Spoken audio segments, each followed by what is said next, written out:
Et plus loin encore de Paris, deux jeunes Bretons ont aussi vécu leur premier jour d'école de la saison. C'est le cas de Léo, 10 ans, un petit Rennais. Il a rejoint ce matin ses copains de l'école française de l'île de Koh Samui, une île située dans le golfe de la Thaïlande. Géraldine Lassalle, Fabien Delory. C'est un matin comme les autres, ou presque. Un matin à l'autre bout du monde. Et à l'heure où en métropole, on dort encore, Léo, lui, se prépare à retourner à l'école. J'ai envie de revoir tous mes amis et connaître mon nouveau maître qui vient de Chine, à Shanghai. Pour le petit Breton, expatrié, ce sera une deuxième rentrée dans cette école française, aujourd'hui agréée par l'éducation nationale. Ici, on vit sous les cocotiers peut-être, mais on suit les programmes, ce qui rassure les parents.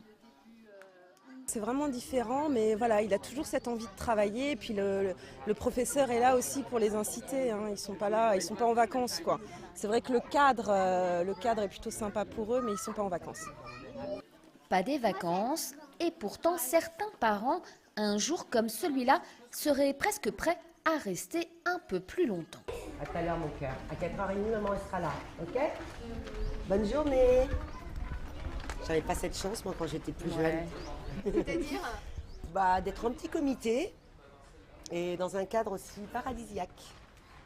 J'ai vécu 4 ans en France, puis 3 ans à Berlin et ensuite 3 ans en Chine.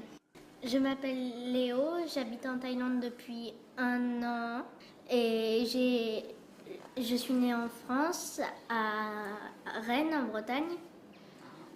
Léo entre en CM2 cette année, mais sa classe comptera 3 niveaux, 10 élèves qui, dès la première matinée, vont devoir travailler. Tous entrent en classe. Point. Vivre à l'étranger, ça change aussi un enfant, ça change aussi un adulte, où on doit apprendre à vivre avec d'autres, avec une culture qui va être différente sur le... Voilà, on rentre en classe, on doit enlever ses chaussures. Pas souvent qu'on est pieds nus à l'école. Hein. Que l'on soit en Bretagne ou en Thaïlande, se frotter à d'autres cultures est une école à part entière. Et on vous l'assure, malgré les cocotiers et la plage, ici aussi, les vacances sont bel et bien terminées.